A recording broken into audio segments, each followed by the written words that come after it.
Armel Charrier, spécialiste des questions internationales à France 24, qui est avec nous en plateau. Armel, que retenir pour l'essentiel de la politique étrangère de François Hollande? Nous sommes sur France 24. On va s'arrêter, si vous le voulez bien, sur un aspect précis de cette politique étrangère, l'aspect militaire, avec un François Hollande chef de guerre.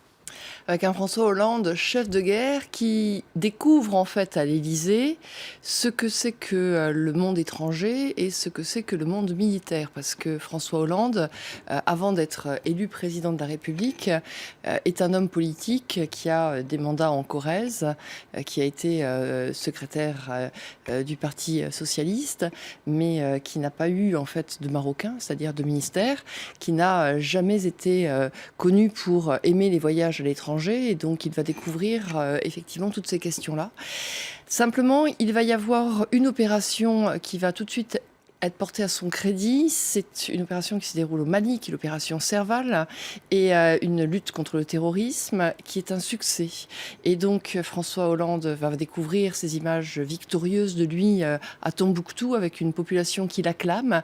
Et il se rend compte que finalement, l'étranger et l'armée peut lui amener ce costume de chef de guerre qu'il va réellement endosser, aussi parce que les choses sont compliquées en politique intérieure et que ça lui permet certainement de redorer son image et de redorer l'image de la France. Alors il y a évidemment le Mali, il y a la Centrafrique, et puis ensuite hors continent africain, il va y avoir toute la question de l'Ukraine, où il va aller avec Angela Merkel essayer de tordre le bras de Vladimir Poutine qui est allé envahir la Crimée en Ukraine, sans énormément de succès, mais en tout cas la diplomatie va s'afficher.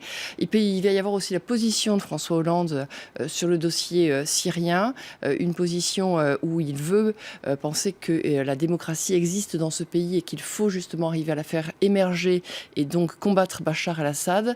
On connaît l'histoire, la Syrie, eh bien, il sera cette position lâchée par Barack Obama et la France aura une position extrêmement esseulée, beaucoup trop rigoriste, diront certains, parce qu'il faut aussi savoir tendre la main parfois à ceux qui sont sur place. La Syrie, mais aussi l'Irak, et sur le plan intérieur, Armel, François Hollande est aussi le chef d'État français dont le mandat a été heurté de plein fouet par des actes de terrorisme de masse en France. C'est le chef de l'État qui, dans la Ve République, doit faire face à ce terrorisme à ce point-là, avec des attentats sur le territoire français que l'on n'avait jamais vus. Il y avait eu des attentats en 95, mais cette répétition d'attentats, Charlie Hebdo, le 13 novembre et cette coordination des attentats, plus ces loups solitaires, l'assassinat d'un prêtre dans une église, aucun chef de l'État français sous la Ve République n'y avait fait face. Alors, il va décréter l'état d'urgence. Il va réfléchir à comment est-ce qu'on peut protéger le pays du terrorisme, avec effectivement, par exemple, cette question de la déchéance de nationalité dont il a dit dans son discours qu'il l'a regretté. En tout cas, il y a certainement une dimension à la fois très humaine, très opérationnelle de François Hollande face au terrorisme. C'est vrai aussi que la fin de son mandat est aussi écrasée sur la question du chômage, mais sur la question du terrorisme. C'est aussi ce qui va l'amener à amener les militaires à intervenir aussi bien sur la Syrie que sur l'Irak dans cette poursuite-là. Mais c'est aussi ce qui va l'amener à faire des dérapages. C'est-à-dire que le président de la République française, François Hollande, chef de guerre, a voulu aussi beaucoup parler de lui dans des ouvrages, y compris à des journalistes, et va révéler certains secrets.